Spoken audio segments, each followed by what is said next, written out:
The first way is factoring, or the zero product property, and so I hope this is not like too easy for you, but it happens.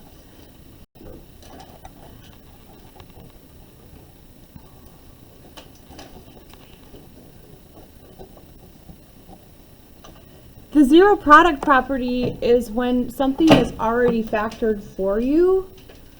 So zero product property, or it might be referred to as factoring, because those two things are used like simultaneously.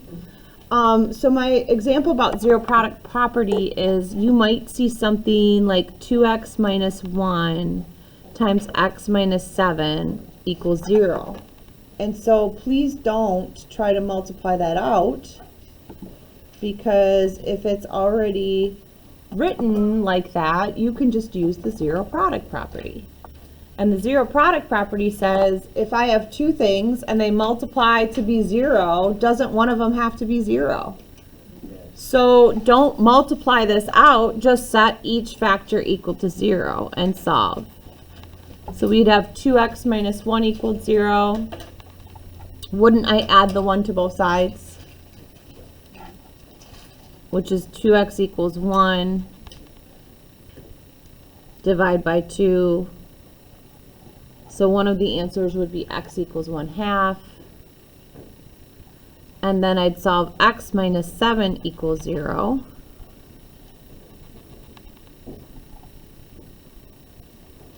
And x equals 7.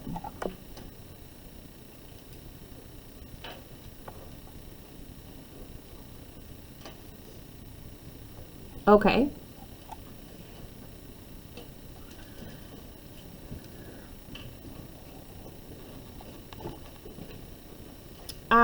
I don't want to like assume you know nothing, but sometimes zero product property, I don't know if you'll know it when you see it in this way. Let's say I had like 3x times x minus 7, or x, let's do x plus 7 equals 0. That's actually zero product property as well. What are the two things you're multiplying together?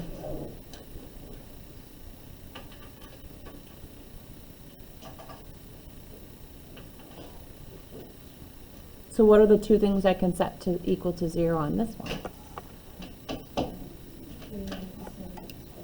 Yeah, so this one is 3x equals 0 and x plus 7 equals 0. And 3x equals 0 is just x equals 0. And x equals negative 7. Okay.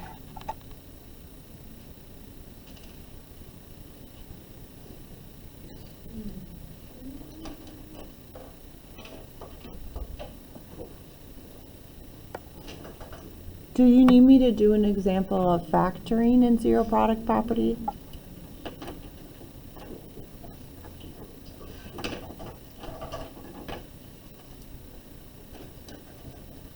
Do you need me to do an example of where you have to factor this first, or do you feel like you're pretty good at that? Yeah. Oh, okay. You probably didn't know what I was asking when I said that. All right, so let's just do one more then. So I have a couple examples for you to refer to. If I asked you to factor, that's zero product property too. So if I had something, let's say like x squared minus x minus 12 equals 0, and the instructions were solve this by factoring. All that means is you're going to factor it first and then use the zero product property. Okay. If you can at your desk, can you factor that in your groups maybe?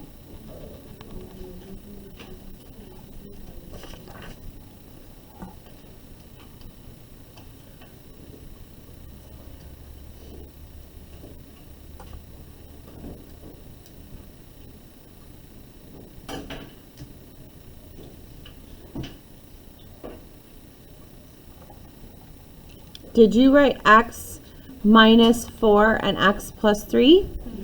Good. Okay. And so then what we did is we talked about how these were x-intercepts, but they're also the solution. So we got to keep going now. Now I use the zero product property. So if x minus 4 equals 0, what would x equal?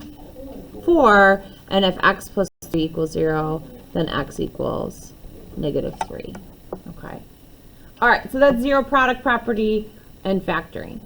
I am not going to be I was not going to do an example of completing the square. That's what we were doing the other day, or do you want to see, do you want one like that? Yes? Okay. You want the whole shebang. Here's an example on completing the square to solve.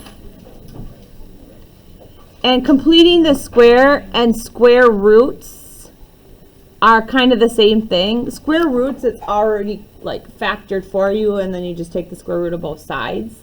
But completing the square means you have to complete the square first to do that. Okay, so I have to think here. Okay.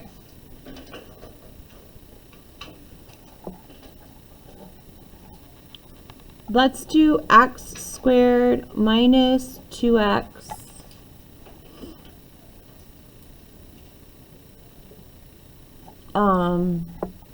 minus 3. Okay. So when we completed the square, this is from the other day, the first thing we did is we moved that constant term to the other side. So if I move this -3 to the other side, then it would be 3 equals x squared minus 2x. And now I'm going to complete the square and put something there. If you can just talk at your tables about what you think goes there.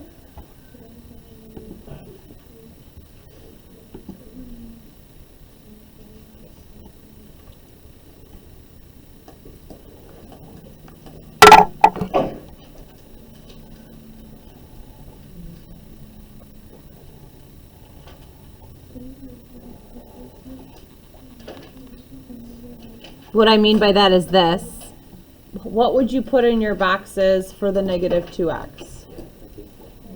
-1x and -1x. So my question is, what goes here then? +1. Good. So I add 1 here and I add 1 here. Then I'm going to simplify. What's 3 plus 1? 4. And over here, I'm going to write it as a perfect square. In other words, this would be x minus 1 and x minus 1. So how could I write that? X minus 1 squared. Who knows what to do next?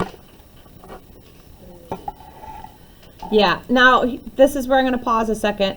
If I start right here, because some of the things you'll see today have already been done for you, they're completed already, then you can just go right to square roots. But if you're completing the square, you're absolutely right. The next step is we take the square root of both sides, we put a plus or minus in front. This is a really nice color. It's like my new favorite color. All right, equals x minus 1. And so then I have x minus 1 equals 2, x minus 1 equals -2.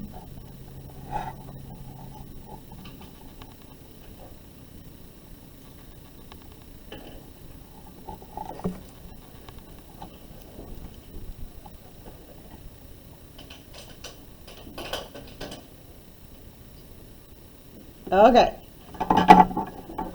Those are all things we already studied this chapter. Even though they might have been a little bit ago, they are all methods for solving quadratics. The very last example is, I think that you remember it. I think we did it right at the beginning of the year, when like that first week when we were just kind of easing our way in. But I did want to do one example with quadratic formula, okay? So, and then that's the last example. That way you have a nice reference in your notes of all of those 3 methods, because those are really the only methods for solving. Okay, so I'm going to solve using the quadratic formula. So I'll just write here quadratic formula.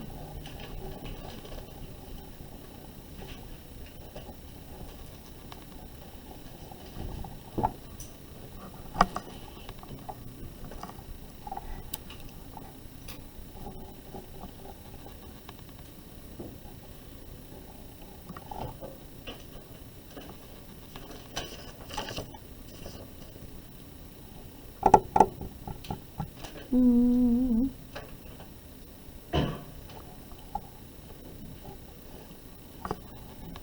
you change that to 2x squared plus 3x equals 2? Okay, first of all, with all, just like with all of these methods, we need to have a 0 on one side. So what I would do is I would move this to the other side. What would that make the equation? 2x squared plus 3x minus 2 equals 0. Okay, so reminder on the side, the quadratic formula has to be used to solve a quadratic of the form ax squared plus bx plus c equals 0.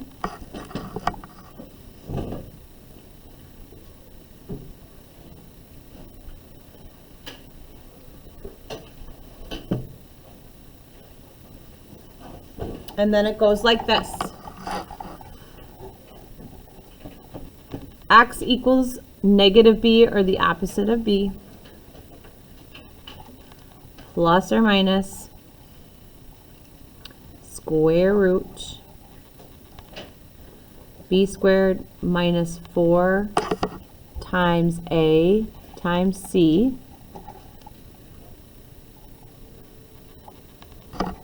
all over 2a.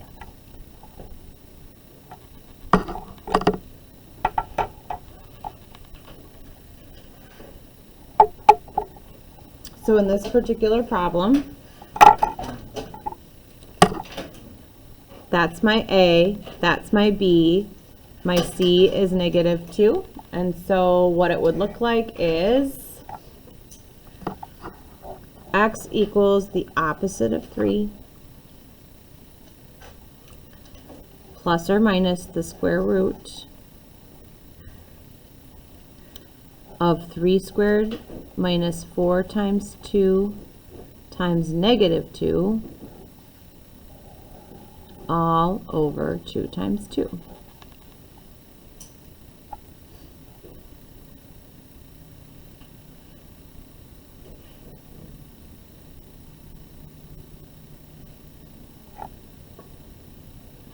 Okay, when you're working with this, the very first thing you want to do is you want to start with what's under the radical. Please be real careful with the positives and the negatives. And what I mean by that is, if I have minus and this is going to be negative, really what's going to be going on here? I have minus 4 times 2 times negative 2. That means that that's really going to be addition, right? Okay. Now, depending on how good you are at mental math will be calculator skills. I'm going to try to do as much as I can on my own. That's 9. 4 times 2 times 2 times a negative 2 is negative 16. So that's this. And then 2 times 2 is 4. 9 plus 16 is 25. So I got negative 3 plus or minus the square root of 25 over 4. Do you know the square root of 25? It's 5. So I like to do this. That's just my thing. I have two answers. Negative 3 plus 5. The whole thing. Make sure you find that first. And then divide that answer by 4. And then negative 3 minus 5. And then divide that answer by 4. This gives me 2. And 2 divided by 4 is 1/2, or 0.5. This gives me negative 8. And negative 8 divided by 4 is negative 2. Which way do you like best? Which method? Which method? If factoring square roots, completing the square, or quadratic formula? Yeah. You like completing the square? You like it? Really? I'm so happy. That makes me so happy to hear you say that. A lot of people don't think completing the square is easy. I think it's relatively easy. Yeah. It gets a little, where it gets a little messy is like when you have, like if it's a 5 and then you have to make it like a 2.5 and a 2.5 and you square, you know, because then it gets, because then you're dealing with like decimals. I remember doing quadratic formula last year. Yeah. Like, that was kind of easy. Yeah. I had a student last year who had like, they couldn't factor. And they just, but they also like, I think kind of just had a block around it and didn't, after a while they just were like, they just wouldn't. So then they just used quadratic formula all the time and they passed the class. I mean, it's not going to be like you're going to get straight A's, but like if you pick that method, it will work all the time. So. All right, what are we working on? So, for the rest of the time, I'm going to give you this circuit. So how the circuit works is you start with number 1, you get an answer, and then you find the answer somewhere else. At the end, there's a math riddle. Why do plants hate math? So, no, you got to do the circuits, figure it out. What, Addison? What did she just say? You said it sounds. She must be in the bad mood today. She's quiet. Are you tired today? Me? Yeah. Yeah. She's less chatty than She was complaining about how she was tired and said no. less chatty than you. That's earnest on the Can you move? Yeah, you can move as long as you are working on your circuit. I'm just with it today. I'm so confused.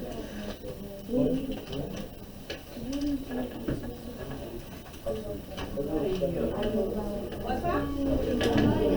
No, you don't have to walk around the room. No, that's it.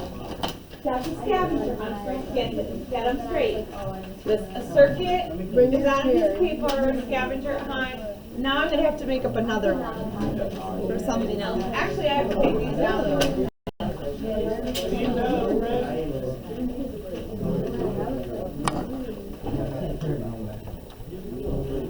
Oh, I'm still recording.